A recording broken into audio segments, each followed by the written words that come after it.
ॐ नमो भगवते वासुदेवाय। ॐ नमो भगवते वासुदेवाय। ॐ नमो भगवते वासुदेवाय। नारायणं नमस्कृत्य नरं चैव नरोत्तमं देवीं सरस्वतीं व्यासं ततो जयं मुदीरयेत्। नष्टप्रायेषु अभद्रेषु नित्यं भागवत सेवया भगवती उत्तमश्लोके भक्तिर्भवति नैष्टिकी। ॐ अज्ञानतिमिरञ्जस्य ज्ञानाञ्जनशलाकये चक्षुरुन्मिलितं येन तस्मै श्रीगुरवे नमः। श्रीचैतन्यमनोभीष्टं स्थापितं येन भूतले स्वयं रूपकदा मह्यं ददाति सोपदान्तिकम्। वन्देऽहं श्रीगुरु श्रीयुतपथकमलं श्रीगुरुन् वैष्णवां च श्रीरूपं सागरजातं सहगण रघुनाथान्वितं तां सजीवं साद्वैतं सावधूतं परिजनसहितं कृष्णचैतन्यदेवं श्रीराधा कृष्णपादान् सहगण ललिता श्रीविशाखान्वितं च। हे कृष्णा करुणा सिंधु दीनबंधो जगत्पते गोपेश गोपिका कांत राधा कांत नमोस्तुते। जयदां सुरदौ पंगोर्मम मंद मतेर्गति मत्सर्वस्य पादाम्बोजौ राधा मदन मोहनौ दिव्यवृंदारण्य कल्पद्रुमादग श्रीमत् रत्नाकारो सिंहासनौ श्रीमत् राधा श्रील गोविंद देवो प्रेस्ते लिबि सेव्यमानौ स्मरामि। श्रीमान् रासरसारंभि वंशी वटतट स्थित कर्षन् वेणुस्वनैर्गोपीर्गोपीनाथ श्रियास्तु नः। तप्त काञ्चन गौरांगी राधे वृंदावनेश्वरी वृषभानुसुते देवी प्रणमामि हरिप्रिये। वाञ्छाकल्पतरुभ्यश्च कृपा सिन्धुभ्येव च पतितानां पावनेभ्यो वैष्णवेभ्यो नमो नमः। नमः ओं विष्णुपादाय कृष्णप्रेष्ठाय भूतले श्रीमते भक्तिविकास स्वामिनिति नामने। नमः ओं विष्णुपादाय कृष्णप्रेष्ठाय भूतले श्रीमते भक्ति वेदांत स्वामिनिति नामने। नमस्ते सारस्वते देवे गौरवाणी प्रचारिणे निर्विशेष शून्यवादी पाश्चात्य देश तारणे श्री कृष्ण चैतन्य प्रभु नित्यानंद श्री अद्वैत गदाधर शिवासादि गौर भक्त वृंद। हरे कृष्ण कृष्ण कृष्ण हरे हरे हरे राम राम राम हरे हरे। भागवत प्रार्थने। सर्वशास्त्राद्भि पीयूषा सर्ववेदैक सत्फला सर्वसिद्धान्तरत्नाढ्य सर्वलोकैक दृक्पृता सर्वभागवत प्राण श्रीमद्भागवत प्रभो कलिद्वन्द्वोदितादित्य श्रीकृष्ण परिवर्तित परमानंद पाठाय प्रेम वक्षाक्षरायते सर्वदा सर्वसेव्याय श्रीकृष्णाय नमोऽस्तु मे। मथेक बन्धो मत्सङ्गिन् मद्गोरो मन्महादन मन्निस्तारक मद्भाग्य मदानंद नमोस्तु मे। असाधु साधु ददा इन अधिनोचताकरा अनामुंच कदाचिन्मां பிரேம்னா ஹிருத்கண்டயோஸ்புரா. மொழிபெயர்ப்பு. ஓ எல்லா வேத இலக்கியங்களிலிருந்தும் கடைந்தெடுக்கப்பட்ட அமிர்தமே, வேதங்களின் மிக முக்கியமான ஆன்மீக பழமே மற்றும் தத்துவங்களின் முடிவுகளான ஆபரணங்களை கொண்டவரே, உலக மக்களுக்கு ஆன்மீக பார்வையை கொடுப்பவர் மற்றும் வைஷ்ணவர்களின் உயிர் மூச்சாக விளங்குபவரே, பகவானே, நீர் கலியுகத்தின் இருளை போக்குவதற்காக உதித்த சூரியன். உண்மையில் நீர் எங்களிடம் திரும்பி வந்த கிருஷ்ணர். ஓ ஸ்ரீமத் பாகவதமே, உங்களுக்கு என் பணிவான வணக்கங்கள். உங்களை படிப்பவர்கள் உன்னத ஆனந்தத்தை அடைவார்கள், ஏனெனில் உங்கள் எழுத்துக்கள் அவர்களுக்கு தூய பக்தி தோண்டை பொழிகின்றது. நீங்கள் பகவான் கிருஷ்ணரின் அவதாரமாக இருப்பதால் எப்பொழுதும் அனைவரும் உங்களுக்கு தொண்டு புரிய வேண்டும். ஓ ஸ்ரீமத் பாகவதமே, ஓ என்னுடைய ஒரே நண்பரே, என்னுடன் இருப்பவரே, என்னுடைய ஆசிரியரே, என்னுடைய மிகப்பெரிய சொத்துமாகவும் என்னை விடுவிப்பவருமாகவும் இருப்பவரே, என்னுடைய மரியாதை கலந்த வணக்கங்களை ஏற்றுக்கொள்ளுங்கள். ஓ ஸ்ரீமத் பாகவதமே, புனிதமற்றவருக்கும் புனிதத்தை வழங்குபவரே, மிகவும் வீழ்ச்சி அடைந்தவர்களை உயர்த்துபவரே, என்னை எப்பொழுதும் கைவிட வேண்டாம். கிருஷ்ணருக்கான தூய பக்தி தொண்டுடன் எப்பொழுதும் என் இதயத்திலும் தொண்டையிலும் தோன்றுவீராக. இன்னொரு பிரார்த்தனை. ரசிகானந்த பிரபு பாகவத அஷ்டகம் அப்படின்னு ஒரு பிரார்த்தனை எழுதியிருக்கிறார். அதையும் நான் வென்றேன். கிருஷ்ணா கிருஷ்ணாதன்யம் அஜானத க்ஷணமபி ஸ்வப்னே ஸ்வப்னேபி விஸ்வேஸ்வரே தஸ்மின் பக்தி மஹைத்து கிம் விதததோ ஹிருத்காய வாக்பீர் சதா ஸ்ரீலான் சத்குண புஞ்ச கேலி நிலையான் பிரேமாவதாரானகம் வந்தே பாகவதானி மம நுலவம். मूर्ध्नानि पत्यक्षितौ। ஸ்ரீமத் பாகவதம் கி ஜெய். ஸ்ரீல பிரபுபாத் கி ஜெய். ஸ்ரீமத் பாகவதம் காண்டம் 10 அத்தியாயம் 87. இதுல நம்ம பகுதி 3 பாக்குறோம். 16வது ஸ்லோகத்துல இருந்து 20வது ஸ்லோகத்துல இருக்கிற கேள்விகளை போன வாரம் பாடம் நடத்தியிருக்கோம். அதனுடைய பாடத்தினுடைய கேள்விகளை இங்க பார்க்கலாம். 41வது கேள்வி. சரியா? நான் சொல்றேன் மாதாஜி. அறிவாளி பக்தர்கள் எப்படி முன்னேறுகிறார்கள்? அறிவாளிகளான பக்தர்கள் அவரது மகிமைகள் என்னும் கடலில் மூழ்குவதன் மூலம் அனைத்து ஆத்மாக்களின் துன்பங்களையும் அகற்ற உதவி செய்வதுடன் பௌதீக வாழ்வில் தங்களுக்குள்ள சொந்த பற்றுதல்களும் அகத்துக் கொள்கின்றனர். ஹரே கிருஷ்ணன். இன்னொரு பாயிண்ட் விட்டுட்டீங்க. கர்மம், ஞானம், யோகம் ஆகிய தொல்லை மிகுந்த தவ வாழ்வில் அவர்களுக்கு ஆர்வத்தையும் அறவே அவர்கள் இழந்து விடுகிறார்கள். ஏன்னா கர்ம ஞானம் இதுல எல்லாம் ஆர்வம் இருந்ததுன்னா அது நம்மை பின்னோக்கி இழுக்கும். அடுத்து 42வது கேள்வி. பகவான் மேன்மை அடைந்த சூரிகளுக்கு என்ன கைமாறு செய்கிறார்? பக்தர்களுக்கும் மேலாக ஆன்மீகத்தில் மேன்மை அடைந்த சூரிகள் உள்ளனர். இவர்கள் பரமபுருஷரின் மகிமைகள் என்னும் அமுத கடலில் தங்களை முழுமையாக ஆழ்த்தி கொள்வதன் மூலமாக அவற்றை புகழ்கின்றனர். பக்குவம் அடைந்த இந்த பகவத் பக்தர்கள் நினைத்ததற்கரிய பூர்ணத்துவத்தை அடைகின்றனர். அவர்களது உண்மையான முயற்சிகளுக்கு கைமாறாக பகவான் தமது தனிப்பட்ட சுயரூபத்தை அவர்களுக்கு உணர்த்தக்கூடிய சக்தியை அவர்களுக்கு அளிக்கிறார். யாரெல்லாம் நல்ல பக்தர்களா இருக்கிறாங்களோ, மிக உயர்ந்த பக்தர்களா இருக்கிறாங்களோ, அவங்களுக்கு பகவான் தன்னையை காட்டுறார். தன்னுடைய ரூபத்தை அவர்களுக்கு உணர்ற மாதிரி செய்வார், காட்டுவார். கிருஷ்ணர் இப்ப பிரபுபாதர்லாம் கிருஷ்ணரை பார்த்திருக்காங்க, பிரபுபாதர் பார்த்திருக்கிறார். அப்ப தூய பக்தர்களுக்கு எல்லாம் அவர் பகவான் தன்னை காட்டுவார். 43வது கேள்வி. பக்தி தொண்டின் வலிமையை பற்றி 2 மேற்கோள்கள் காட்டி விளக்கவும். சாந்தாமணி மாதாஜி. ஹரே கிருஷ்ண மாதாஜி. தத்யதா புஷ்கர பலாச ஆபோனா ஸ்லிஷ்யந்தே ஏவம் ஏவம் விதி பாபம் கர்மனா ஸ்லிஷ்யதே. நீர் தாமரையிலில் ஒட்டுவதில்லை, அதுபோல பாவச் செயல்கள் இவ்வாறு உண்மையை அறிந்தவரிடம் ஒட்டுவது இல்லை. நா கர்மனா லிப்பதே பாபகேன. இவ்விதமாக பாவச் செயலால் கரைபடிந்தவனாவதை விடுகிறான் என்பதை சதபத பிரமாணம், தைத்திரிய பிரமாணம், பிருகதாரண்ய உபனிஷதம் மற்றும் பௌதாயன தர்மசாஸ்திரம் ஆகியவை ஒப்புக்கொள்கின்றன. ஹரே கிருஷ்ணன். Very good. இப்ப பக்தி தொண்டு செய்யறதுனால நம்ம எப்படி தாமரை இலையில தண்ணி ஓட்டாதோ அது மாதிரி தூய பக்தி தொண்டு செய்கின்றவர்களை பாவம் அண்டாது. அந்த பாவ விளைவுகள்லாம் போயிடும். பாவ விளைவுகள் போறதுக்கு புண்ணியங்கள் செஞ்சா போகும்னு நிறைய பேர் நினைச்சுக்கிறாங்க, பிராயச்சித்தம் பண்ணா போகும்ட்டு. பக்தி தொண்டு செய்யும் போதுதான் பாவத்தினுடைய வேர்ல இருந்து பிடுங்கி எறியப்படும். நம்ம ஒரு செடி, ஒரு முள்ளு செடி வருதுன்னு வச்சுக்கோங்களேன், அந்த முள்ளு செடியை கத்திரிக்கோள் எடுத்து கட் பண்றோம்னு வச்சுக்கோங்க, அந்த செடியினுடைய வேர் மண்ணுல இருக்கும், அது திரும்பியும் வளரும். இப்ப நம்ம இதயங்கள்ல இருக்கிற அழுக்குகளை எடுக்கணும்னா மேல மேல இந்த இதெல்லாம் பண்றது பாருங்க, பிராயச்சித்தம் பண்றது, அதெல்லாம் அப்படி கத்திரிக்கோள்ல கட் பண்ற மாதிரி. ஆனா வேர் இருக்கிற வரைக்கும் அந்த செடி மீண்டும் வளரும். வேரோட புடுங்கி எரியக்கூடிய சக்தி பக்தி தொண்டுக்கு தான் உண்டு. ஆனால் நம்ம பாவ விளைவுகள் தீனால் தூசாகும் செப்பேலோ ரெம்பா வாய்னு ஆண்டாள் பாடுறாங்க பாருங்க. அந்த பாவ விளைவுகளை பொசுக்கக்கூடிய சக்தி பக்தி தொண்டுக்கு மட்டும்தான் உண்டு. அதனால பிராயச்சித்தம் பண்றதை விட்டுட்டு தூய பக்தி தொண்டு செஞ்சோம்னால எல்லாமே கிடைக்கும். நீங்க அங்க சவுண்டா இருக்கு, ஒரு நிமிஷம் பண்றீங்களா? விச் தட்டுமா? யார் நிலையான மகிழ்ச்சியை பெற முடியும்? 44வது கேள்வி. யார் நிலையான மகிழ்ச்சியை பெற முடியும்? ஹரே கிருஷ்ணா. ஹரே கிருஷ்ண மாதாஜி. உதாரணமாக சொல்லவா மாதாஜி? நீங்க சொல்லிட்டீங்களா பதில? இல்ல நான் சொல்றேன் மாதாஜி. சொல்லுங்க விஜயகுமாரி.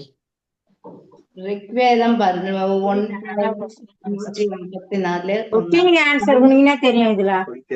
பரமபுருஷரின் லீலைகளை பின்வருமாறு குறிப்பிடுகிறது. விஷ்ணு வீரியாணி பிரவோசமய பார்த்தியாவணி விமமே ராஜாம்சி.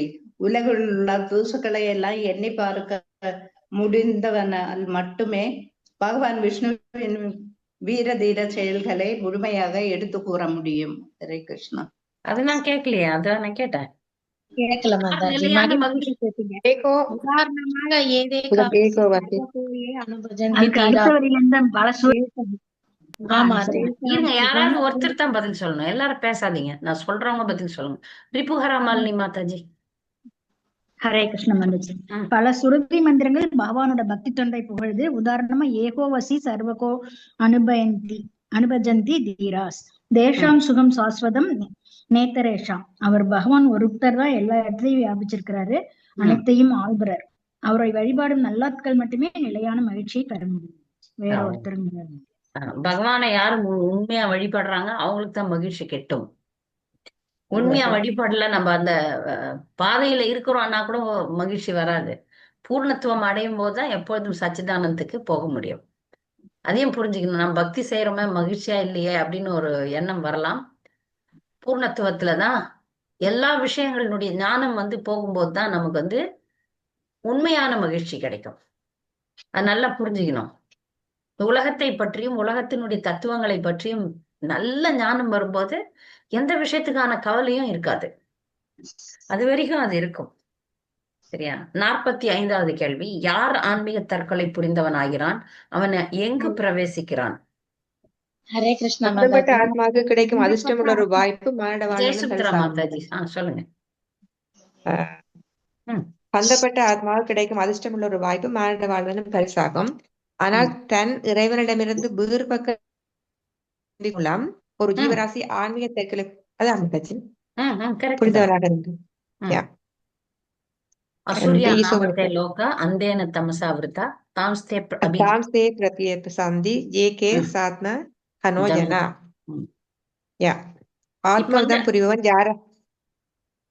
ஆத்மவதம் புரிபவன் யாராக இருப்பினும் அவன் நாத்திகர்களின் உலகங்கள் எனப்படும் கிரகங்களில் பிரவேசிக்க வேண்டும்.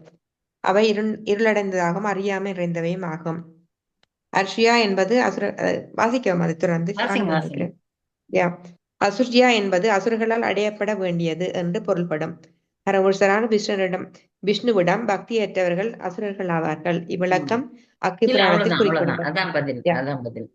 இப்போ ஆத்மாவை கொள்ளுதல் என்றால் என்ன அப்படின் போது ஆத்மாவை அழிக்க முடியாதுன்னு நம்ம பார்த்தோம். பகவத்கீதை 2வது அத்தியாயத்துல ஆத்மாவை எரிக்கவோ பொசுக்கவோ நனைக்கவோ அடிக்கவோ உடைக்கவோ கொல்லவோ முடியாது. அப்ப ஆத்மஹனோ ஜனா அப்படின்னு ஒரு வார்த்தை வருது. ஆத்மாவை கொல்லுதல்ன்றது ஆத்மாவுக்கு எதிரான, ஆத்மாவுக்கு நன்மை புரியாத செயல்னு அர்த்தம். யார் பக்தி செய்யலையோ, மனித வாழ்வை பெற்றும் பகவான் பின்னாடி பகவானுக்கு முதுக காட்டிட்டு வந்தோமோ அப்போ அது ஆத்மாவை கொல்லுவதற்கு சமம். அப்படிப்பட்டவங்க எல்லாம் அசுரர்களுடைய உலகத்திற்கு தள்ளப்படுவார்கள்னு ஈஷோபனிஷத் 3வது ஸ்லோகம் ரொம்ப ஃபேமஸ் ஸ்லோகம். அசுரியா நாமதே லோகா அந்தேன தமசாவிருதா தாம்ஸ்தே தாம்ஸ்தே பிரத்யாபிகஞ்சந்தி ஏகேச்ச ஆத்ம அனோஜனா. ஆத்ம அனோஜனா, ஆத்மாவை கொல்றாங்க அப்படின்னு அர்த்தம். சரியா? அடுத்த கேள்வி. நல்லா சொன்னீங்க மாதாஜி. அடுத்த கேள்வி. இருவகைப்பட்ட ஜீவன்கள் யார்? ஹரே கிருஷ்ணா மாதாஜி. மாதாஜி, பக்தி தொண்டுல தங்களை அர்ப்பணித்துக் கொண்டவர்கள் தெய்வீகமானவர்கள் மாதாஜி. அந்த பக்தி தொண்டுக்கு எதிராக இருக்கிறவங்க அசுரர்கள் மாதாஜி. சரி, அக்னி புராணம் இதை சொல்லுது. 2 வகையான மக்கள், தேவர்கள் அசுரர்கள். தெய்வீகமானவர்கள் அசுரர்கள். அந்த ஸ்லோகத்தின் மூலமா சொல்றாங்க மாதாஜி. கரெக்ட். கோபூத சர்வலோகே அஸ்மின் தெய்வ அசுர ஏவச்ச விஷ்ணு பக்திர் பரோ தெய்வ ஆசுரஸ்த விபர்யயா. நன்றி, சரியா சொன்னீங்க. 47வது கேள்வி. பிருஹத் ஆரண்யக உபனிஷத் பரமபுருஷரை அறிவதன் முக்கியத்துவம் பற்றி என்ன கூறுகிறது? புஷ்பமுகி மாதாஜி சொல்லுங்க. மாதாஜி ஹரே கிருஷ்ணா. இல்ல, அவங்க புஷ்பமுகி மாதாஜி பதில் சொல்றேன் 3 கேள்வி அவங்க கிட்ட போகவே மாட்டேங்குது.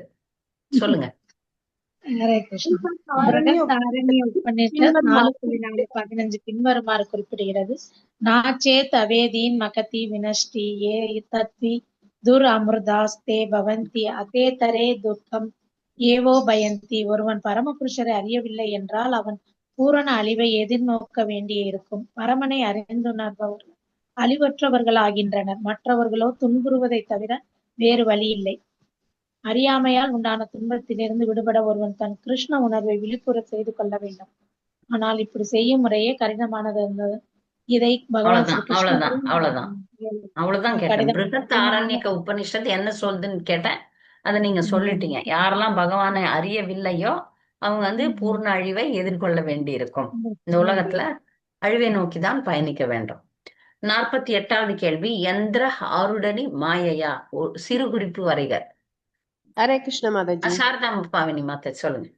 யந்திரரூடாணி மாயையா என்பது ஒரு இயந்திர வாகனத்தில் திக்கற்ற ஒரு பயணியாக பிரயாணம் செய்பவன். ஆத்மா உயிருள்ளது என்பதில் ஐயமில்லை. அந்நிலையை மாற்றுவதும் சாத்தியம் அல்ல. ஆனால் அவனுடைய இடத்தில் இருந்து கொண்டு புறமனமும் உடலும் இயற்கை குணங்களின் உத்தரவுகளை ஒரு இயந்திரம் போல் நிறைவேற்றி கொண்டிருக்கின்றன. இந்த இயற்கை குணங்கள் ஆத்மாவின் உள்ளார்ந்த தேவைகளுக்கு சிறிதும் பொருந்தாத முறையில் ஒருவனை செயல்பட தூண்டுகின்றன. ஹரே கிருஷ்ண மாதாஜி. கிருஷ்ணா. யந்திர ஆருடனி மாயையா நம்ம ஏற்கனவே பகவத்கீதையில படிச்சதுதான். இந்த சரீரம்ன்ற யந்திரத்துல நம்ம வந்து விருப்பமின்றி, ஆத்மாவுக்கு வந்து விருப்பம் கிடையாது. ஆத்மாவுடைய விருப்பம் வந்து கிருஷ்ணருக்கு தொண்டு புரியறதுதான். ஆனா செய்த தவறுக்காக ஒரு கட்டுண்டவன் மேல, ஏன்னா புலன்களும் மனமும் உடலும் ஒரு திசையில இழுக்குது. அந்த திசை சில நேரங்கள்ல நம்ம விரும்பாமலே தவறுகள் கூட நடக்கும். அதெல்லாம் இந்த உடல்ல இருக்கிற புலன்கள் நம்ம கொண்டு போகுது. அதனாலதான் எந்திரமாட்டம் இருக்கக்கூடிய இந்த உடல்ல நாம சிக்கி இருக்கிறோம் அப்படின்றத இங்க சொல்லுது. 49வது கேள்வி. தேவர்கள் எதற்காக பகவானிடம் பிரார்த்தனை செய்தனர்? ஹரே கிருஷ்ணா மாதாஜி. நவமணி மாதாஜி சொல்லுங்க. பௌதீக மூலப்பொருட்களை ஆளும் தேவர்கள் பகவான் விஷ்ணுவின் சக்தி வாய்ந்த அம்சங்கள் ஆவர். புறசக்தியின் கீழ் செயல்படும் நித்திய காலத்தினால் உருவாக்கப்பட்டுள்ள அவர்கள் பகவானின் பின்ன பகுதிகள் ஆவர். அவர்களிடம் ஒப்படைக்கப்பட்ட பிரபஞ்ச இயக்கத்திற்கு பல்வேறு கடமைகளை அவர்களால் நிறைவேற்ற முடியாததால் அவர்கள் பின்வருமாறு பகவானை மனங்கவரும் பிரார்த்தனைகள் செய்தனர். தேவர்கள் வந்து அவங்களால செய்ய முடியல. சில வேலைகள்லாம் பகவான் கட்டளையிடுறார், செய்ய முடியல. அதனால செய்ய முடியலன்னு சரணடைறாங்க. நன்றி. அடுத்த கேள்வி. பகவான் எவ்வாறு படைப்பு செயல்களில் ஏற்பட்ட தடையை நீக்கினார்? மகேஸ்வரி மாதாஜி. ஹரே கிருஷ்ணா மாதாஜி. மகத்தத்துவத்தை போன்ற பகவானுடைய சக்திகளின் சேர்க்கை இல்லாமல் படைப்பு செயல்களின் முன்னேற்றம் தடைபட்டிருப்பதை பகவான் கேள்விப்பட்டார்.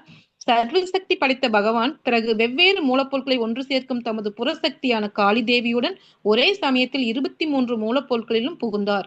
இவ்வாறு பரமபுருஷர் தமது சக்தியின் மூலமாக மூலப்பொருட்களை புகுந்த பொழுது உறங்கி எழுந்தவன் மீண்டும் தனது செயலில் ஈடுபடுவது போல் எல்லா ஜீவராசிகளும் வெவ்வேறு செயல்களில் ஈடுபடும்படி புத்துணர்வு அளிக்கப்பட்டனர். ஹரே கிருஷ்ணா மாதாஜி. இப்ப படைக்கணும் அப்படின்னு நினைச்சப்ப தேவர்களால படைக்க முடியல, அப்படியே நிக்குது. அப்ப என்ன பண்றார்? புறசக்தியான காளி தேவியுடன் அந்த இந்த 23 மூலப்பொருட்கள்ல நுழைகிறார். யாருக்கு தெரியும் 23 மூலப்பொருட்கள்? யார் சொல்ல முடியும் 23 மூலப்பொருட்கள்? ஹரே கிருஷ்ணா மாதாஜி. சொல்லுங்க. தடை இல்லாம டக்குன்னு சொல்லணும். அப்படி யோசனை எல்லாம் பண்ணக்கூடாது. 5 பஞ்சபூதங்கள், 5 கர்மேந்திரியங்கள், ஞானேந்திரியங்கள், அப்புறம் தன்மாத்திரைகள், புத்தி, அகங்காரம். Very good. மனம் இதுல 23 தான் சொல்லியிருக்காங்க. அதனால வந்து இங்க இது இருக்காது. புத்தி, அகங்காரம், ஜட பிரதானம் இருக்காது. பிரதானத்தோட சேர்த்தீங்கன்னா 24 ஆகும். பிரதானம் இல்லாம 23. சரியா? புரியுதா எல்லாருக்கும்? இதெல்லாம் நம்ம 13வது அத்தியாயம் பகவத்கீதையில பாடம் நடத்திட்டோம். அதனால அதை நீங்க திருப்பி படிச்சாதான் புரியும் 23 மூலப்பொருட்கள் என்ன அப்படின்னு சொல்லிட்டு. இந்த உலகம் படைப்பதற்கும் இந்த ஜீவராசிகளை படைப்பதற்கும் 23 மூலப்பொருட்கள் முதல்ல நிக்குது. அதுக்கு முன்னாடி நிக்கிறது வந்து பிரதானம், அதுக்கு முன்னாடி நிக்கிறது மகத்தத்துவம். இந்த பிரபஞ்ச படைப்பெல்லாம் வந்து ஒரு வேலை செய்யாத ஒரு நிலை மகத்துவத்துவம். அப்படி கொஞ்சம் வேலை செய்யற நிலைக்கு வர்றது வந்து பிரதானம்னு பேரு. மொத்த சக்தியும் அதுக்கப்புறம் வந்து அதுல வந்து பகவான் தலையிடும் போதுதான் இந்த 23 விஷயங்கள் வந்து வெளியே வருது. இந்த 23 விஷயங்கள் செயல்பட்டு தான் ஜீவராசிகளுக்கு உடல் கொடுக்கப்படுகிறது. 51வது கேள்வி, ஆத்மாவை மறைக்கும் 5 வகையான அகங்காரங்கள் யாவை? அவை மாதாஜி நீங்க பதில் சொல்லிட்டீங்க. மாதாஜி நான் சொல்றேன் மாதாஜி பதில் சொல்லணும் ஒருத்தர். மாதாஜி நான் சொல்றேன் மாதாஜி மற்றும் முத்துலட்சுமி. ம்.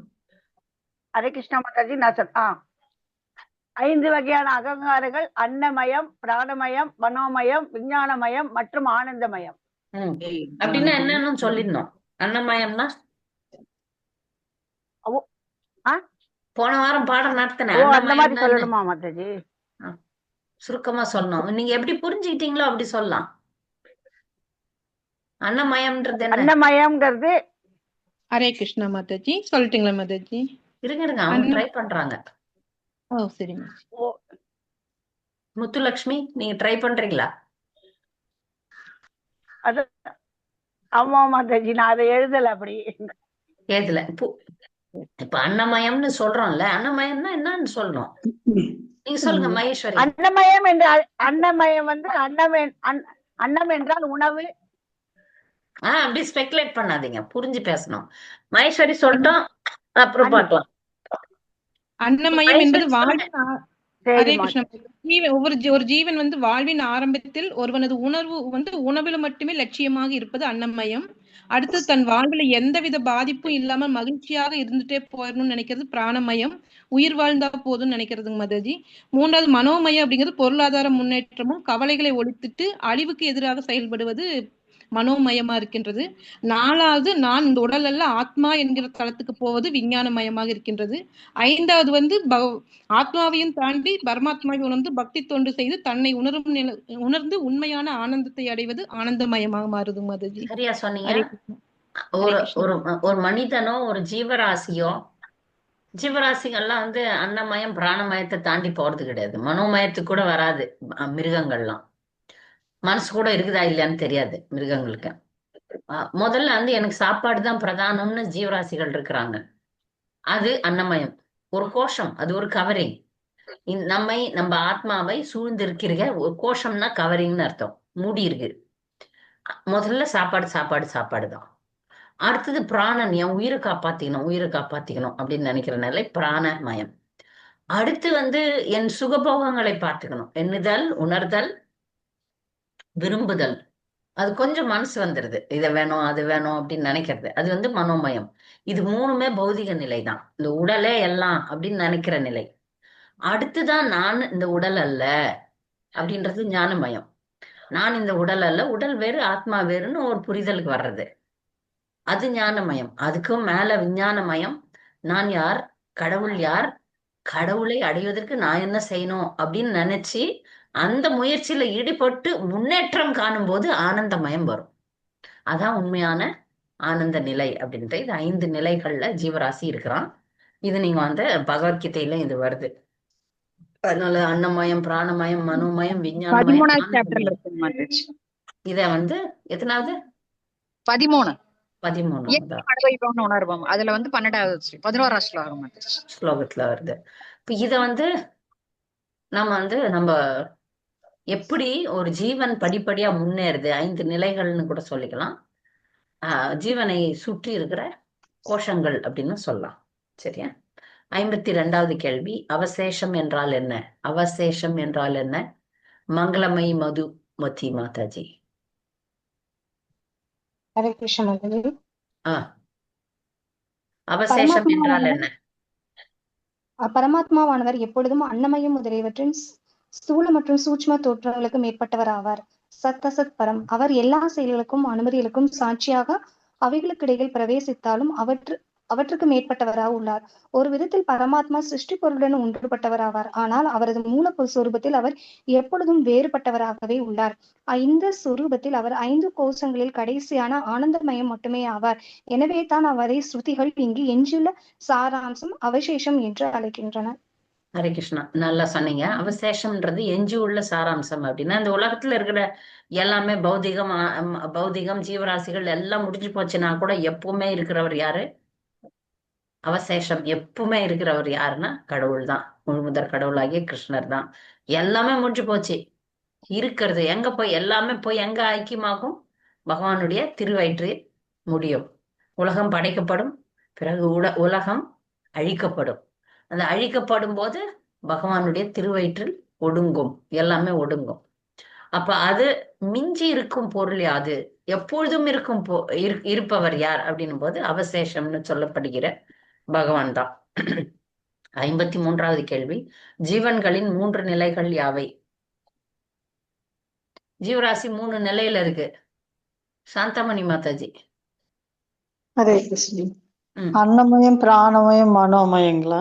இல்ல ஜீவன்களின் 3 நிலை.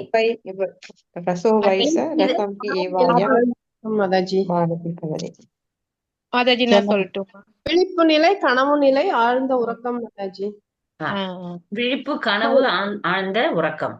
ஜாகிரத அப்படின்னா விழிப்பு இருக்கிறது, முழிச்சுட்டு இருக்கிறது. கனவு, ஸ்வப்ன, சுஷுப்தி அப்படின்றது வந்து ஆழ்ந்த தூக்கம்.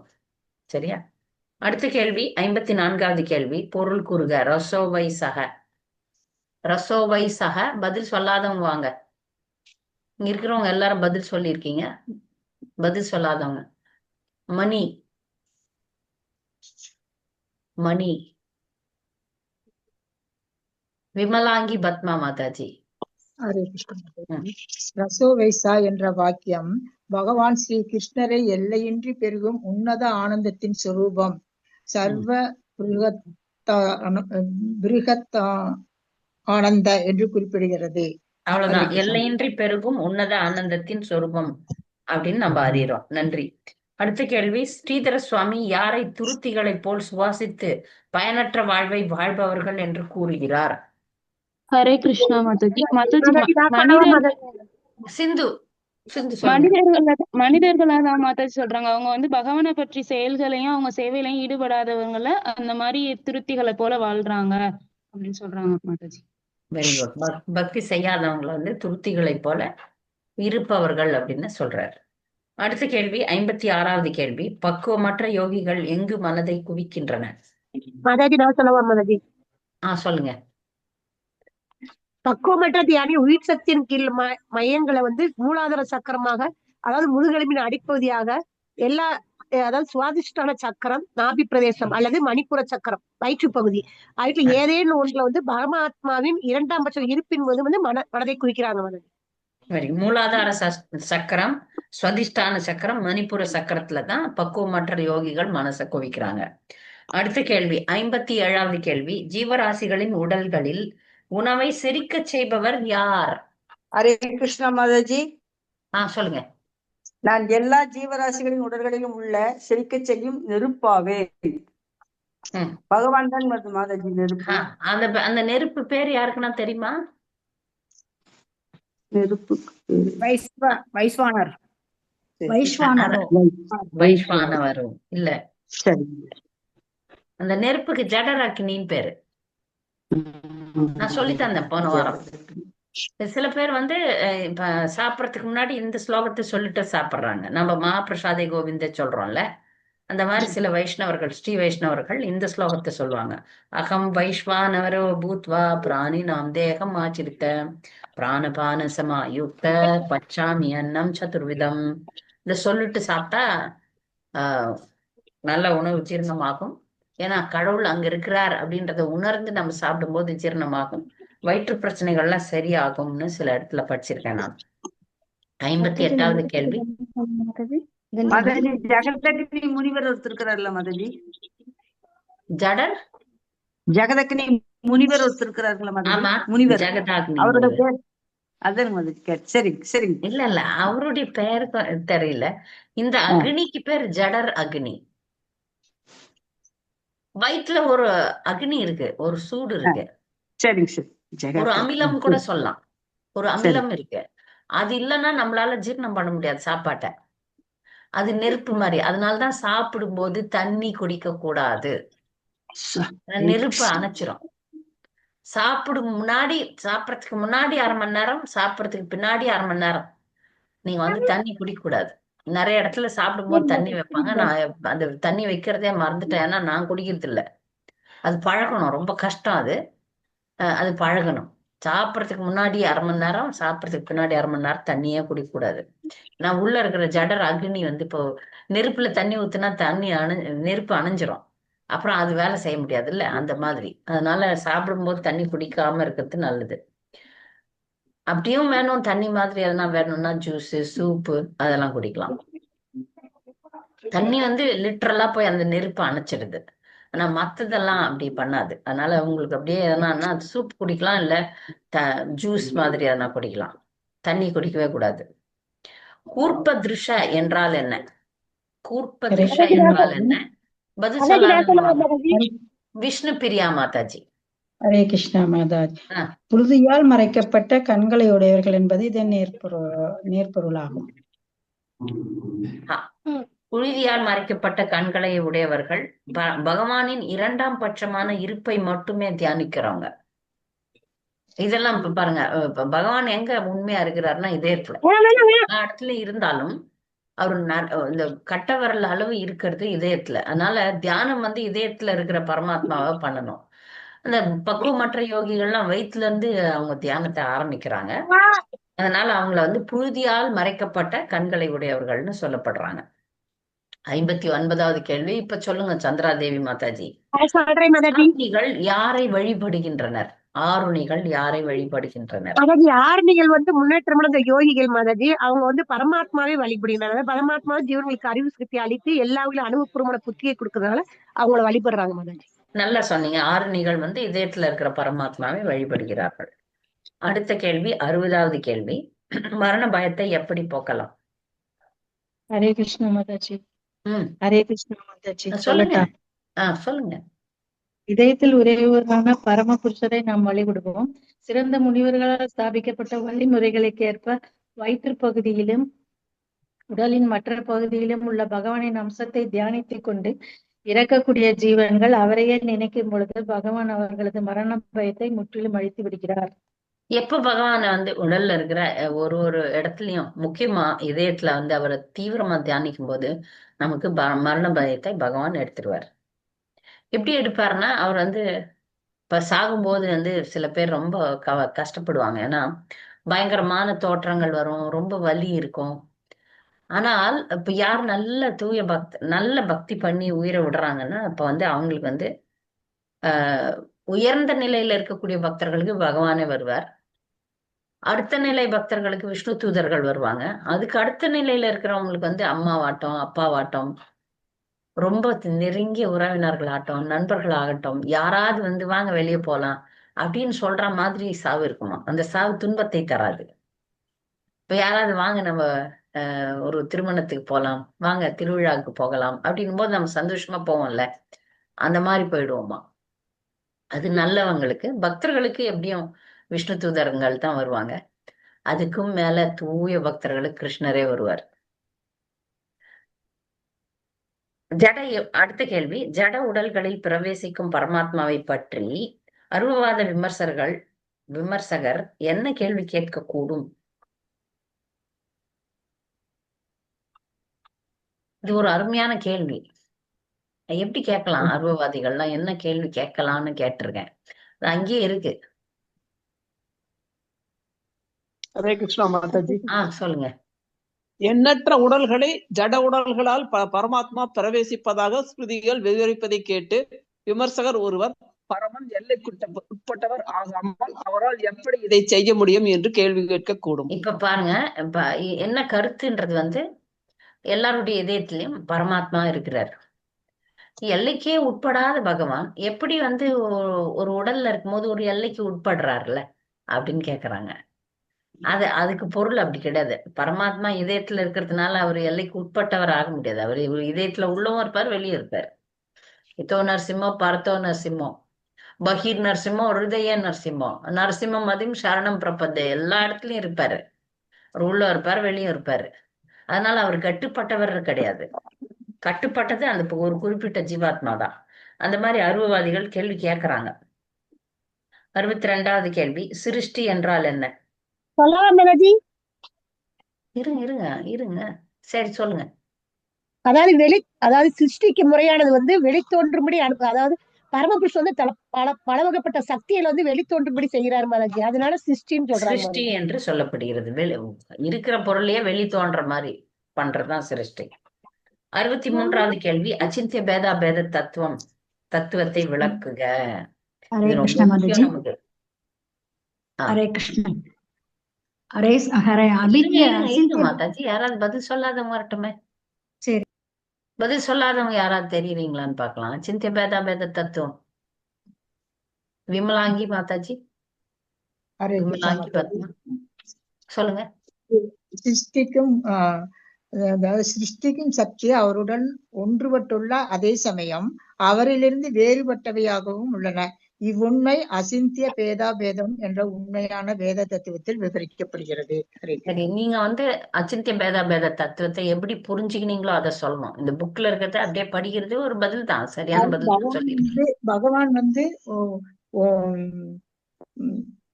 ஒன்றாகவும் இருக்கிறார், வேறுபட்டதாகவும் இருக்கிறாரு. பகவான் ஒன்றா இருக்கிறார், வேறுபட்டு இருக்கிறாரா? அதாவது நம்ம இதயத்துல இருக்கிறார், எல்லாருடைய இதயத்திலும் பகவான் பரமாத்மாவாக இருக்கிறார் மாதாஜி. ஆனா அதே சமயம் ஒவ்வொரு எல்லாருடைய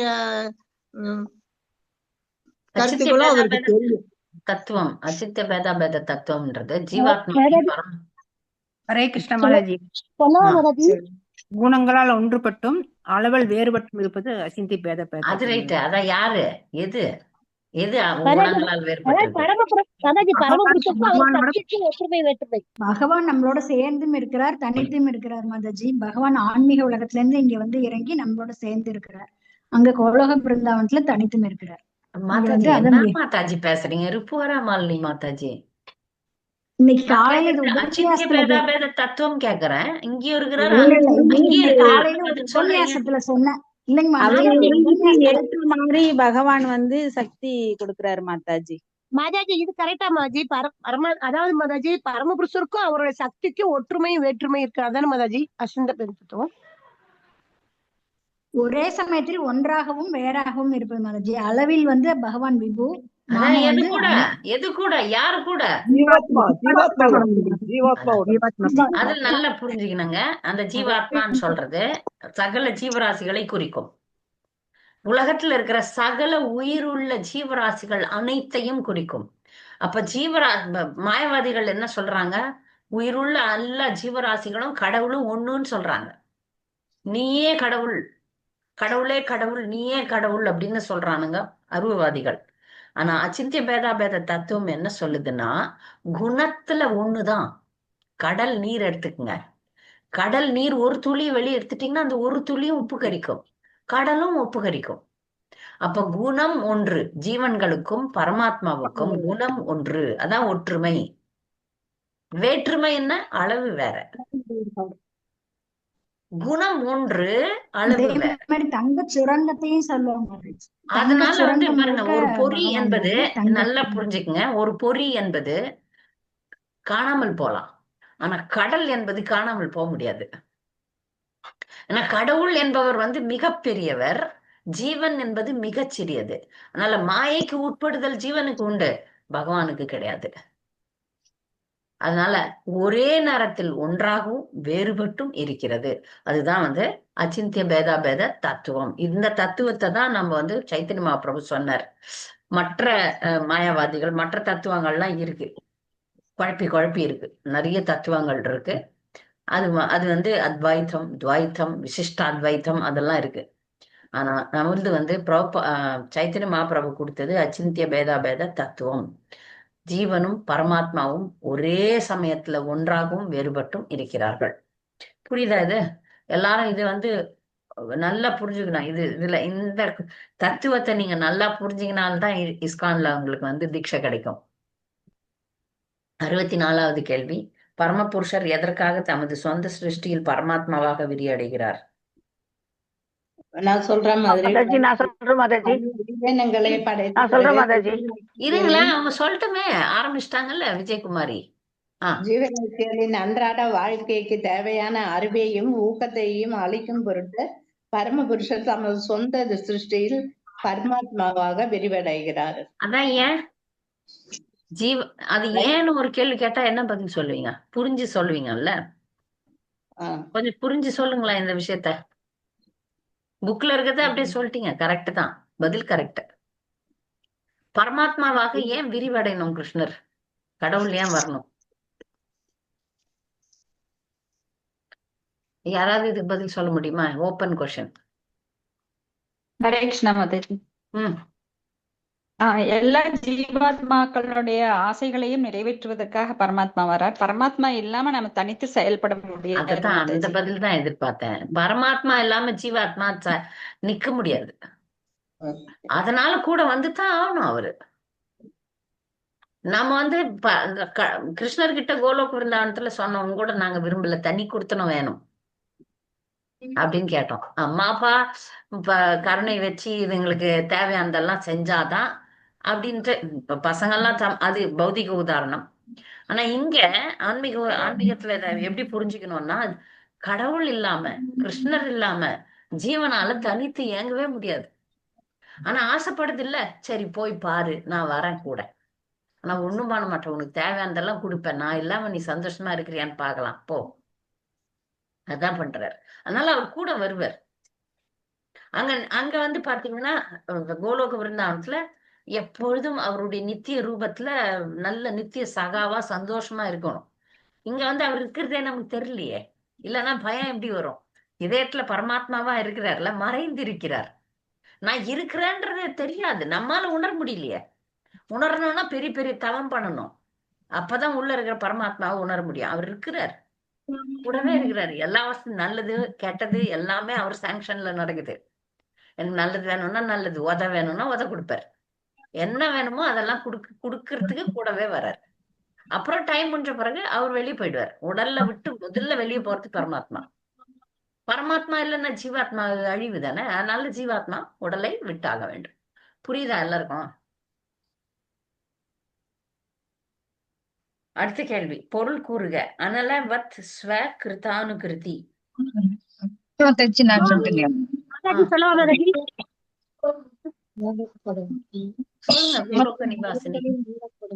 ஹரே கிருஷ்ணா மாதாஜி. நம்ம ஒரு பொருளை வந்து தீ பத்த வைக்கும் போது அது அந்த வடிவத்துக்கேற்ப எரிவது மாதிரி ஜீவாத்மாக்களுடைய அந்த உடல்கள் இருக்கக்கூடிய அந்த பிரவேசிக்கும் அந்த பரமபுருஷ பகவான் அந்த அவருடைய ஆற்றலுக்கு ஏற்ற அந்த உணர்வை வந்து தெளிவுபடுத்துறாரு மாதாஜி. அதுதான் வந்து கட்டை எரிச்சோம்னா கட்டை எந்த ஷேப்ல இருக்குது அந்த ஷேப்ல இதுக்கு தீ தெரியும் நமக்கு இல்லையா? அது மாதிரி பகவான் வந்து ஜீவராசிகளுடைய அனைத்து ஜீவராசிகள் உடலுள்ளயும் அப்படியே அதுக்குள்ள பேசாம அந்த ஜீவனுடைய தனிப்பட்ட பந்தப்பட்ட ஆற்றல் கேப்ப அதுக்கு என்ன தேவையோ அது பண்ணுவார். ஒரு ஜீவன் இது ஆசைப்படுது, அதனுடைய கர்ம வினை இது, அதுக்கேத்த மாதிரிதான் அவர் அங்க கெப்பாசிட்டி கொடுப்பார் இல்லையா? பகவான் வந்து முற்றிலும் எல்லாத்தையும் அறிஞ்சவர். ஆனா நமக்கு பாருங்க, அவர் உள்ளதான் இருக்கிறாரு, நம்ம மறதி இருக்கு, தவறுகள் பண்றோம். ஏன்னா நமக்கு எவ்வளவு தேவையோ அவ்வளவுதான் அங்கிருந்து படி இழப்பார். இது நல்ல கேள்வி. இது புரியுதா உங்களுக்கு? யாருக்குன்னா புரியலன்னா சொல்லுங்க, நான் சொல்றேன். யாருக்காவது இந்த கேள்விக்கு பதில் புரியுதா? இன்னொரு தடவை சொல்லுங்க மாதாஜி. பாருங்க மாதாஜி, இப்ப கடவுள் முழுமுதற் கடவுள் கிருஷ்ணருக்கு வந்து எல்லா அறிவும் உண்டு, எல்லாமே உண்டு. ஆனா ஜீவராசிகள் அது மாதிரி இல்ல. இப்ப நாமளே எடுத்துக்கலாமே, நினைவாற்றல் மட்டும் நான் எடுத்துக்கிறேன். நினைவாற்றல் கிருஷ்ணருக்கு எல்லாமே தெரியும், எல்லாமே அவர்கிட்ட இருக்கும். ஆனா நமக்கு நேத்து என்ன சாப்பிட்டோன்றதே மறந்து போகுது. ஏன் அப்படி? ஏன்னா நம்ம கர்ம வினைக்கு ஏத்த மாதிரி நமக்கு எவ்வளவு புத்தியோ அவ்வளவு புத்தி தான் அவர் கொடுப்பாரு உள்ள இருந்து. இப்ப ஒரு உதாரணத்துக்கு ஒரு பரீட்சை ஏதோ ஒரு பையன் போறான், அவன் வந்து படிச்சான், நல்லா படிச்சான், ஆனா அவன் கர்ம வினையில அவன் ஃபெயில் ஆகணும்னு இருக்கு. அதனால உள்ள இருந்து பகவான் வந்து அவன் பாஸ் ஆகிறதுக்கு ஹெல்ப் பண்ண மாட்டார், மறக்க வச்சிருவார். அவ்வளவுதான். ஏன்னா எல்லாமே அவரோட சாங்ஷன்ல தான் நடக்குது. அவர் கூட இருக்கிறாரு, கூட இருந்தாலும் நமக்கு தோல்வி வரக்கூடாது, நமக்கு இது மறதி வரக்கூடாது. ஆனா வருது. ஏன்னா நமக்கு என்ன தகுதியோ அதை தான் அவர் அங்க கொடுக்குறாரு. அவரால் எல்லாமே பண்ண முடியும், ஆனா நமக்கு தகுதி இல்லைல்ல, அதனால கொடுக்க மாட்டார். அதனால்தான் ஒவ்வொரு பந்தப்பட்ட ஆத்மாவின் தனிப்பட்ட ஆற்றலுக்கேற்ப அதன் உணர்வை தெளிவுபடுத்துகிறார். புரியுதா? அடுத்து 66வது கேள்வி, யாரால் பரமபுருஷரை உள்ளபடி அறியும் நிலைக்கு வர முடியும்? மாதாஜி நான் சொல்றேன் மாதாஜி. மாதாஜி பௌதிகத்துல இருந்து பௌதிக விவரங்கள்ல இருந்து யாரு தன்னை முழுமையாக விளக்கி கொள்றாங்களோ அவங்க வந்து பரமபுருஷரை வந்து உள்ளபடி அறியும் நிலைக்கு வந்துடுறாங்க மாதாஜி. பௌதிக விவகாரங்கள்ல இருந்து முழுமையாக விளக்குதல்ன்றது என்னது மாதாஜி? ஆசைகள் மாதாஜி, பௌதிக ஆசைகள்ல இருந்து எல்லாத்தையும் பௌதிகம்னா ஒரு மாயதான மாதாஜி, அதுல இருந்து விளக்கிக்கிறணும். விளக்கிக்கிறவங்க வந்து ஒரு உதாரணம் சொல்லுங்க. பரமபுருஷரை நினைச்சு அவங்க நம்ம நாமஜபத்தை ஜபிச்சாலே விளக்கிக்கிறோம் மாதாஜி. யாராவது பிராக்டிகலா சொல்ல முடியுமா? பௌதிக சொல்றேன் விவகாரங்கள் மாதாஜி. சொல்லுங்க மாதாஜி. இப்போ வந்து கொப்பரை தேங்காய் எடுத்துக்கிட்டோம்னா தேங்காய் உள்ள தனியா இருக்கும், ஓடு தனியா இருக்கும். அதே மாதிரி தாமரை இலை மேல தண்ணி விட்டாலும் அது ஒட்டாது. அந்த மாதிரி நம்ம குடும்பத்துல இருந்தோம் பற்றற்ற மாதிரி இருக்கணும், பௌதிக இதுல இருந்தோம் நம்ம விடுபட்டு இருக்கணும். ஆனா பக்தி செய்யணும். நம்மளுடைய சர்வீஸ் எல்லாம் ஃபேமிலின்னா ஃபேமிலிக்கு செய்ய வேண்டிய சர்வீஸ், பக்தினா பக்தியில இருக்க வேண்டிய இதையும் செய்யணும் மாதாஜி. இன்னும் தெளிவா சொல்ல போனா நம்ம வந்து இப்ப ஹரே சாப்பிடுறோம். கிருஷ்ணா மாதாஜி, நான் சொல்லவா? சொல்லுங்க மாதாஜி, பகவான் இல்லாத எல்லா செயலும் பௌதிகமான சுகம். அதான் எப்படி நீங்க முழுமையா விலக்கி கொள்ள முடியும் அதுல இருந்து? பௌதிக விவகாரங்கள்ல நான் கேக்குறது வந்து பௌதிக விவகாரங்கள்ல இருந்து உங்களை எப்படி முழுமையா விலக்கி கொள்றது? வேலைக்கு போகணும், பணம் சம்பாதிக்கணும், குழந்தைகளுக்கு கல்யாணம் பண்ணி வைக்கணும். மாதாஜி நான் சொல்லட்டுமா மாதாஜி? நான் ஹேமலதா புதுசா அந்த கிளாஸுக்கு வந்திருக்கேன். அதெல்லாம் அர்ப்பணத்தோட செய்யணும். ஹேமலதா வரதராஜன் சொல்லுங்க. அதாவது நம்ம கடமைகளை நம்ம செய்யணும், அதுல வந்து எந்த காம்ப்ரமைஸ் இல்லை. ஆனா அந்த பலனை வந்து கிருஷ்ணருக்கு கொடுக்கணும். கிருஷ்ணரால் இந்த காரியம் நடத்தப்படுகிறது, அதுக்கு நம்ம ஒரு கருவி அப்படின்னு நினைச்சு அந்த பலனை அவருக்கு ஈந்து நம்ம அந்த கடமைகளை விட்டு விலகாம நம்ம செஞ்சுட்டே வந்தோம்னா நம்ம பாவ புண்ணியங்கள் வந்து நம்மள பற்று பலன்களை வந்து அவருக்கு கிருஷ்ணார்ப்பணம் சொல்லி அவருக்கு சமர்ப்பிச்சுட்டா நம்மளுக்கு அதனால ஏற்படும் பாவ புண்ணியங்கள் நம்மள ஒட்டாது. சோ நம்ம வந்து தாமரையில தண்ணி மாதிரி நம்ம கடமையை செஞ்சுட்டு போவோமே தவிர அதுல வர பிளஸோ மைனஸோ புண்ணியமோ பாவமோ நம்மள ஒட்டாது. இதுதான் ஜட இயற்கையில இருந்து விலகிறது நான் நினைச்சிட்டு இருக்கேன். கரெக்ட் தான். ஆனால் இப்ப நான் வந்து கொலை பண்ணிட்டு அதுல நான் பற்றுல அது மேல பற்று வைக்கலன்னு கொலை பண்ணிடுவீங்களா? கடமைகளை சொன்னேன் மாதாஜி, கடமைகள் இல்லையே. கொலை பண்றது வந்து நம்மளோட ஆசா பாசம் ஃப்ரீவில் தானே. நான் சொல்றது கடமைகள். அதாவது அதுக்குன்னு சன்னியாசம் வாங்கிட்டு போக முடியாதுல்ல. நம்மள மாதிரி இருக்கிறவங்க we had to do our duties for which we have been we have come to the world. ஏன்னா இப்ப வந்து உலகத்துல நம்ம செய்யக்கூடிய எல்லாமே பௌதிகமான விஷயங்கள் தான். சாப்பிடுறோம் பௌதிகம் தான், தூங்குறோம் பௌதிகம் தான். எல்லாத்தையோடையும் கிருஷ்ணரை நம்ம இணைக்கணும், கிருஷ்ண உணர்வு செயல்களாக மாத்தணும். நம்முடைய கடமைகளை அவங்க சொல்றது நல்ல கடமைகளை, தப்பான வேலைகள் அல்ல, நல்ல வேலைகளை கிருஷ்ணருடைய செயல்களாக நம்ம மாத்தும் போது அதுல நமக்கு பற்று வராது. தேவையில்லாத விஷயங்களை நம்ம தவிர்க்க தான் வேணும்.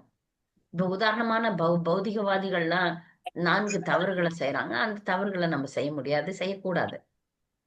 நற்காரியங்களை தான் செய்யணும். சாஸ்திரங்களால் அங்கீகரிக்கப்பட்ட நற்காரியங்களை பற்றின்றி செய்ய வேண்டும். சரியா? அப்படி செய்யும் போதுதான் நம்ம வந்து பௌதிக விவகாரங்களில் இருந்து விலகி இருக்க முடியும். ஒரு மன்னன் இருக்கிறாருன்னு வச்சுங்க, அவர் வந்து சிறந்த பக்தரா இருக்க முடியும். ஏன்னா அவர் வந்து தன்னை கடவுளுடைய பிரதிநிதியாக நினைத்து பண்ணும்போது அவர் ராஜரிஷியாக மாறுகிறார். நான் வந்து கடவுளுடைய சேவகன் அப்படின்னு நினைச்சு அவங்க வேலை செய்யும் போது அவங்களுக்கு வந்து இந்த ராஜ்யத்துல அவங்களுக்கு பற்று இருக்காது. அதனாலதான் நீங்க பாத்தீங்கன்னா ராஜரிஷிகள்லாம் சமயத்துல ராஜாங்கத்தை விட்டு வானப்பிரஸ்தம் எடுக்கிறத நம்ம பாகவதத்துல பாக்குறோம். பெரிய பெரிய மன்னர்கள் எல்லாத்தையும் விட்டுடுறாங்க. ஒரு கட்டம் வந்ததுக்கு அப்புறம் ஆட்சியை பொறுப்பை யாருக்கு கொடுக்கணுமோ அங்க கொடுத்துட்டு அவர்கள் வானப்பிரஸ்தம் எடுக்கிறார்கள். ஏன்னா அவங்களுக்கு வந்து அந்த பௌதிகத்துல இருந்தும் அதுல வந்து விலகிதான் இருக்கிறார்கள். நன்றி. அடுத்த கேள்வி, யாரை நாம் பூஜிக்க வேண்டும் என ஸ்ரீதர சுவாமி பிரார்த்தனை செய்கிறார்? ஹரே கிருஷ்ண மாதாஜி. நான் சொல்றேன் மாதாஜி. நமது சொந்த சிருஷ்டி பொருட்களில் பிரவேசித்த பிறகும் அவற்றின் உயர்ந்த மற்றும் தாழ்ந்த பௌதீக தரங்களிலிருந்து விலகியே உள்ள பரமபுருஷரை நாம் பூஜிப்போமாக. அவரை அனைத்திலும் ஊடுருவி பரவியுள்ள தூய வேறுபடாத ஆவார்.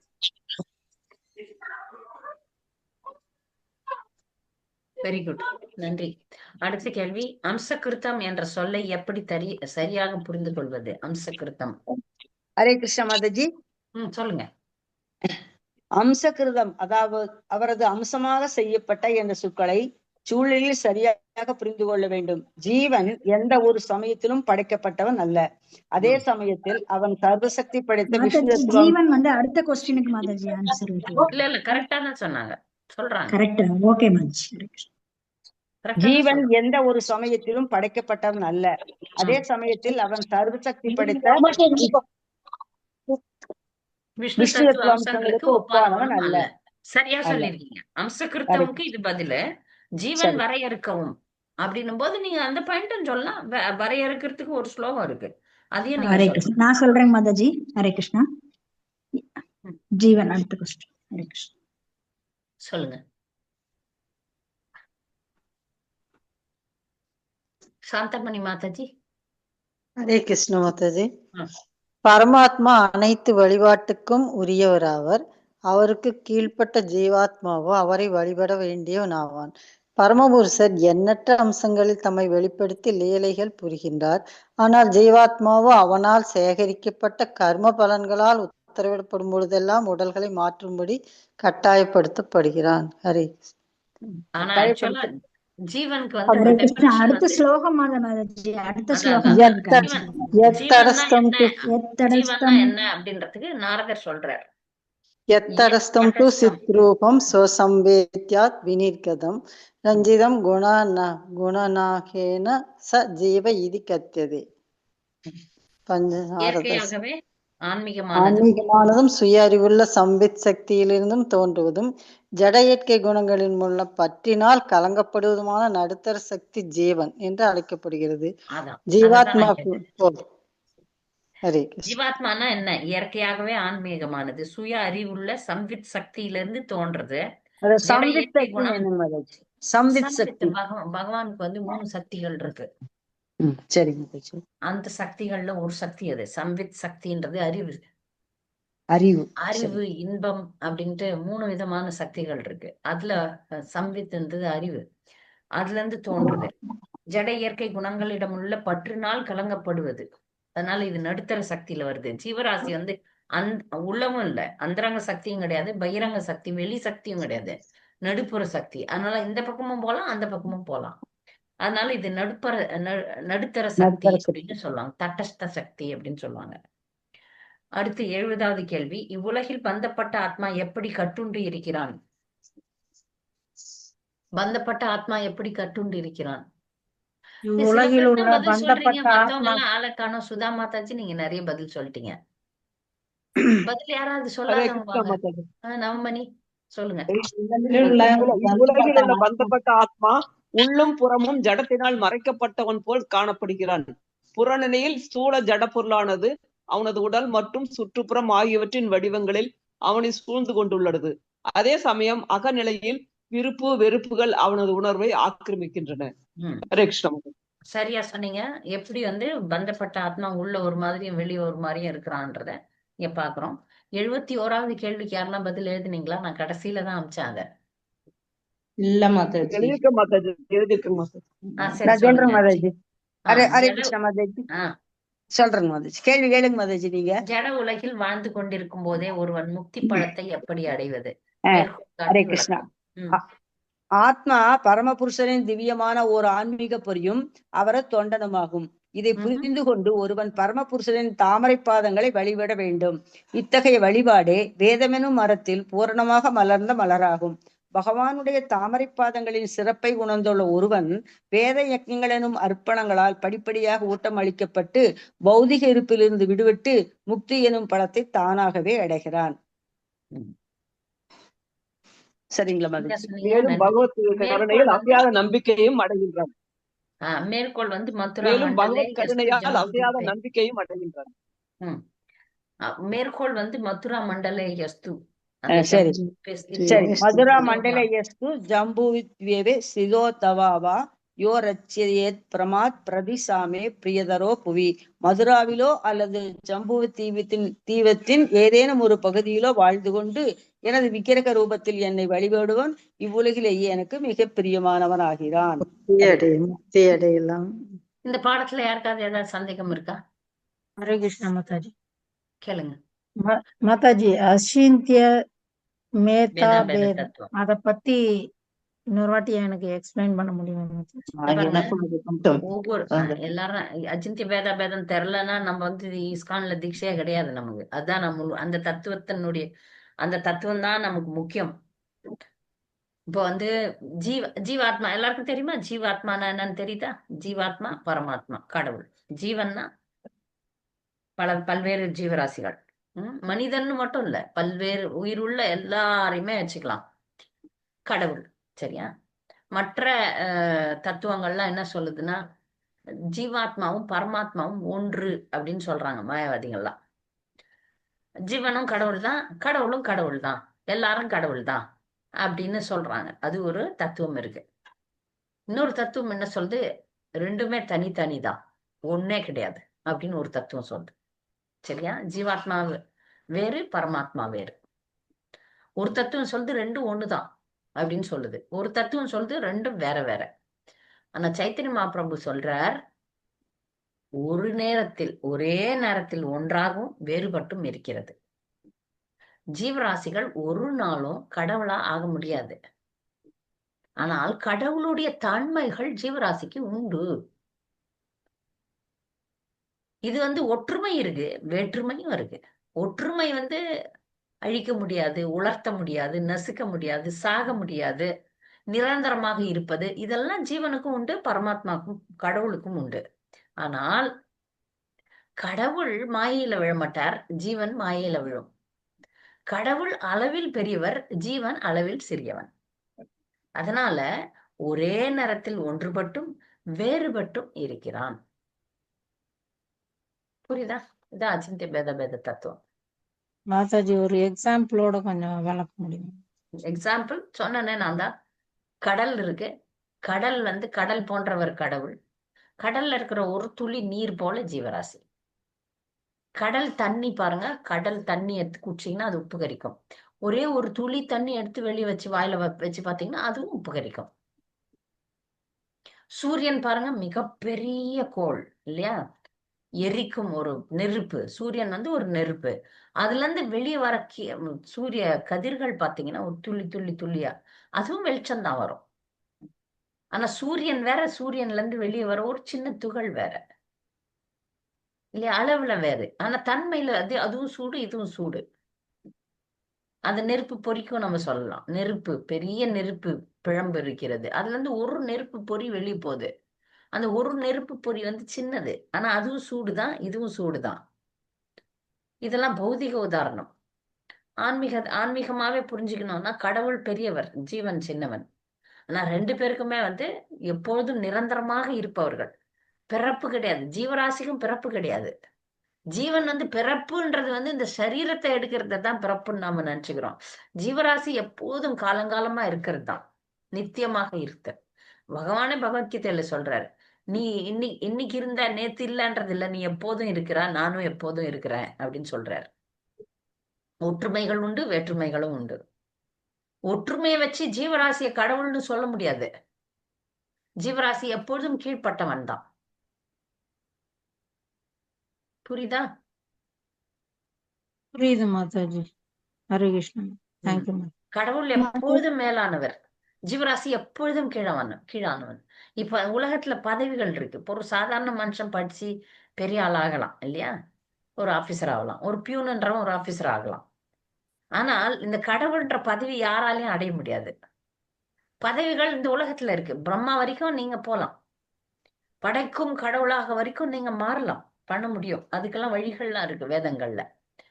ஆனால் கடவுளை மட்டும் மாறவே முடியாது. கடவுள் மட்டும்தான் கடவுள். மத்த பொசிஷன்ஸ் எல்லாம் நீங்க எடுக்கலாம், சிவபெருமான் பொசிஷனும் எடுக்க முடியாது. அதுக்கு கீழ்ப்பட்ட பதவிகள்லாம் இருக்கு பாருங்க. இந்திர பதவி, சந்திர பதவி, எத்தனையோ பதவிகள் இருக்கு உலகத்துல. அதெல்லாம் அடையலாம் ஒரு ஜீவராசி நினைச்சா. ஆனால் கடவுளை மட்டும் ஆகவே முடியாது. முக்தியை தரக்கூடியவர் முகுந்தன் மட்டும்தான். கிருஷ்ணரால மட்டும்தான் முக்தியை தர முடியும். வேற எந்த ஈவன் சிவபெருமானங்களா கூட கொடுக்க முடியாது, முக்தியை தர முடியாது. முக்திக்கான வழி காட்ட முடியும், ஆனா முக்தியை தர முடியாது. முக்தியை தரக்கூடியவருக்கு கிருஷ்ணர் மட்டுமே. புரியுதா? புரியுது மாதாஜி, புரியுது மாதாஜி. அடுத்த நாங்க முறை இப்ப ஆரம்ப நிலையில தான் இருக்கிறோம் மாதாஜி. இன்னும் தீட்சை எல்லாம் கூட இன்னும் எதுவும் வாங்கல. இல்ல, நீங்க தத்துவங்களை புரிஞ்சுங்க. தீட்சை வாங்குறதுக்கு தத்துவங்களை புரிஞ்சுக்கணும். பக்தியில முன்னேறதுக்கு தத்துவம் இருக்கணும். இல்லைன்னா நம்ம வந்து உணர்ச்சி பூர்வமா இருப்போம். நாளைக்கு ஏதாவது ஒரு கஷ்டம் வந்ததுன்னா கிருஷ்ணரை தூக்கி போட்டுருவோம். அப்படித்தானே பண்றாங்க மக்கள். எதுக்கு பாடம் நடத்துறோம்னா, எதுக்கு பாகவதம் படிக்கிறோம், எதுக்கு ஞானத்தை வளர்த்துக்கிறோம்னா பக்திக்கு அனுகூலமா இருக்கணும் இந்த ஞானம். நம்ம என்னைக்கும் பக்தியை கீழே விட மாட்டோம். இப்ப நீங்க சேர்க்கக்கூடிய அந்த ஞானம் உங்களை எத்தனை பிறவிக்கும் உங்களுக்கு வந்து சொல்லும், கிருஷ்ணரை நோக்கி பயணம் செய், அதான் சரி அப்படின்னு. இந்த இந்த இந்த புரிதல் இல்லைன்னு வச்சுக்கோங்களேன், இங்க மக்கள் வருவீங்க, இஸ்கானுக்கு வருவாங்க, பக்தர்கள் பண்ற அட்டுழியம் எல்லாம் பார்ப்பாங்க. அடடா, இதுக்கா நான் வந்தேன், நான் வரமாட்டேன் அப்படின்னு பேக் அடிச்சு போவாங்க. பக்தியை நீங்க விடாம இருக்கணும்னா பகவானையும் பகவானுடைய தத்துவத்தையும் புரிஞ்சுக்கிட்டீங்கன்னா என்ன நடந்தாலும் நீங்க பக்தியை விட மாட்டீங்க. அதுக்கு தான் சொல்றது, எதுக்காக இதை செய்யறோம் அப்படின்றத வந்து புரிஞ்சுக்கிட்டோம்னு வச்சுக்கோங்களேன். ஒன்ஸ் புரிஞ்சுக்கிட்டா அது என்ன சூழ்நிலையிலும் பக்தியை விட மாட்டோம். நல்லா புரியுது மாதாஜி.